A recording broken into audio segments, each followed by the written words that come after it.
दोस्तों ये वाक़या पाकिस्तान के इलाके गिलगित बल्जिस्तान का है। यहाँ एक नौजवान एक होटल में नौकरी करता था। होटल जो कि उसके घर से थोड़ा ही करीब था, लिहाजा वो रोज़ पैदल ही अपनी नौकरी पर जाया करता था और शाम को वापस आ जाता। रास्ते में रोज़ाना उसका गुज़र एक कब्रिस्तान से होता था, लेकिन वो ना तो कभी इस कब्रिस्तान में दाखिल हुआ और ना ही कभी इसके बारे में उसके दिल में ख्याल आया। लेकिन एक दिन जब वो अपनी नौकरी से फारिग होकर अपने घर वापस आ रहा था तो उसे एक आवाज़ सुनाई दी। उस वक्त वो नौजवान कब्रिस्तान के बाहर से गुज़र रहा था। ये आवाज़ साफ नहीं आ रही थी, लिहाजा उसने फ़ैसला किया कि कब्रिस्तान में जाकर देखा जाए आखिर क्या मामला है, ये आवाज़ किसकी आ रही है और इस कब्रिस्तान यानी खामोश शहर में कौन इतनी तेज़ तेज़ आवाज़ में बोल रहा है। तो दोस्तों वो किसकी आवाज़ थी और कब्रिस्तान में कौन इतनी ज़ोर ज़ोर से बोल रहा था, आगे हम आपको वीडियो में बताएंगे। लेकिन उससे पहले अगर आपने इस वीडियो को लाइक नहीं किया है तो वीडियो को लाइक करें। अगर आपने अभी तक हमारे यूट्यूब चैनल को सब्सक्राइब नहीं किया है तो चैनल को सब्सक्राइब करके बेल आइकन ज़रूर दबा दें। तो चलिए वीडियो शुरू करते हैं। प्यारे दोस्तों, जैसे ही वो नौजवान कब्रिस्तान में दाखिल हुआ तो आवाज़ तेज़ होने लगी। ये दरअसल एक औरत की आवाज़ थी। उस नौजवान को मालूम होता है कि औरत बेबस है और मदद की मांग कर रही है। औरत की आवाज़ कुछ साफ़ होती है तो वो सुनता है कि वो औरत पुकार रही है, मेरी मदद करो, मेरी मदद करो और मुझे यहाँ से निकाल लो। मैं तुम्हें एक ऐसा सबक बताऊंगी जिससे तुम्हारी आने वाली नस्लें संभल जाएंगी। मेरे पास अब अपनी इस्लाह का मौका तो नहीं है, लेकिन मैं चाहती हूं कि आने वाले लोग मेरे अंजाम से सबक हासिल करें और कामयाब हो जाएं। वो नौजवान डरकर वहां से भाग जाता है और अपने मोहल्ले में पहुंचकर चंद बुजुर्गों को इकट्ठा करता है और अपने साथ पेश आने वाला सारा मामला उनके सामने रख देता है। बुजुर्ग इस नौजवान के साथ कब्रिस्तान जाने का फैसला करते हैं। अब वो नौजवान 8 से 10 लोगों के साथ कब्रिस्तान में दाखिल होता है तो वो आवाज़ अभी भी सुनाई दे रही थी। लिहाजा वहाँ मौजूद बुज़ुर्ग और आलिम लोग ये फ़ैसला करते हैं कि हमें इस औरत के पैगाम को एक बार ज़रूर सुनना चाहिए।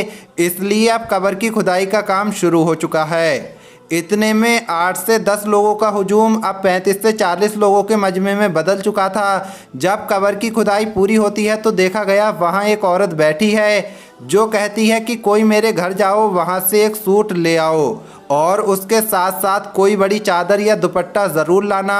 अगर मेरे घर का पता मालूम ना हो तो जाओ, कोई अपने घर जाओ और किसी औरत के कपड़े ले आओ, लेकिन साथ में एक बड़ी चादर या दुपट्टा ज़रूर लेकर आना। वो नौजवान जिसने पहली बार औरत की आवाज़ सुनी थी वो उस औरत के घर का पता मालूम करता है और वहाँ से उस औरत का एक पुराना सूट और एक बड़ी चादर ले आता है और कपड़े कब्र में फेंक देता है। औरत वो कपड़े पहनकर कब्र से बाहर आती है और अपने घर की तरफ दौड़ने लगती है। उधर वो लोग भी उस औरत के पीछे पीछे दौड़ने लगते हैं। औरत बार बार कहे जा रही है कि तुम सब मेरे पीछे आते रहो। औरत अपने घर में दाखिल होकर कमरे की तरफ लपकती है और कमरे को अंदर से बंद कर लेती है। उधर लोगों की तादाद भी बढ़ने लगती है और सब लोग उसके घर के बाहर जमा हो जाते हैं। फिर औरत उन लोगों को घर के अंदर आने की इजाज़त देती है और कहती है कि अंदर आ जाओ, आज मैं तुम सब लोगों को एक ऐसा सबक दूंगी जिससे तुम्हारी आने वाली नस्लें महफूज हो जाएंगी। कब्र से बाहर आना और ये पैगाम तुम लोगों तक पहुंचाना ही शायद मेरी बख्शिश का ज़रिया बन जाए।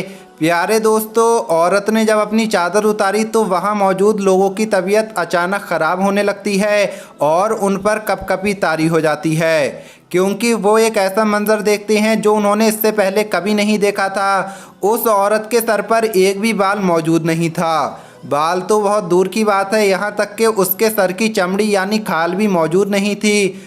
उस नौजवान ने सवाल किया, तुम्हारे बालों के साथ क्या हुआ है? औरत ने जवाब दिया, जब मैं ज़िंदा थी और अपने घर से बाहर निकलती थी तो अपने बालों को नंगा रखती थी, उनको चमकीला बनाती थी ताकि ज़्यादा से ज़्यादा आदमी मेरे बालों की तारीफ़ करें और मेरी खूबसूरती की तरफ मुतवज्जे हों। उस नौजवान ने फिर सवाल किया कि तुम्हारे होंठ कहाँ गए? उस औरत ने जवाब दिया, मैं अपने होठों पर कुछ इस अंदाज में लिपस्टिक लगाया करती थी कि मर्द मेरे होठों की तारीफ़ करें और मेरी खूबसूरती पर रश्क करें और ये ख्वाहिश करें कि काश मैं उनकी बीवी होती। उस वक्त तमाम लोग बुरी तरह से डर चुके थे क्योंकि ये तमाम मंजर बहुत ही ज़्यादा ख़तरनाक और खौफज़दा थे। सिर्फ पहली बार आवाज़ सुनने वाला नौजवान ही हिम्मत और हौसले के साथ इस औरत से बातें कर रहा था। वो नौजवान गौर करता है कि इस औरत के पैरों की उंगलियों पर खाल और नाखून मौजूद नहीं हैं, जबकि उसके पाँव मुकम्मल तौर पर सड़ गल चुके हैं। वो नौजवान सवाल करता है, तुम्हारे पैरों के साथ क्या हुआ है? औरत ने बड़ी तकलीफ़ से बताया, जब मैं जवान थी तो गैर मर्दों की जानिब बढ़ते हुए मुझे कभी डर नहीं लगता था। मैं इन्हीं पैरों से भाग भाग कर गैर मर्दों से मिलती थी, उनसे नाजायज़ ताल्लुक़ बनाती थी।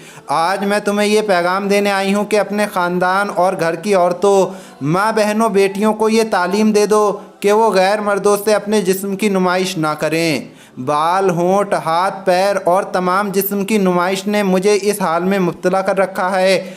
उस औरत ने कहा कि अपनी औरतों को पर्दे का आदी बनाओ। बस यही कहना था, वो औरत ज़मीन पर ढेर हो गई, यानी फिर से मर गई। लोगों ने उसे वहाँ से उठाया और वापस कब्र में डालकर मिट्टी डाल दी। प्यारे दोस्तों, इस वीडियो में औरतों के लिए अहम पैगाम है कि वो पर्दे में रहें, लेकिन मर्द हज़रात को भी चाहिए कि वो अपनी नज़रें झुकाकर चलें। इस्लाम में औरतों के लिए पर्दे का हुक्म है, तो मर्दों को भी हुक्म दिया गया है कि वो अपनी नज़रें झुकाकर चलें।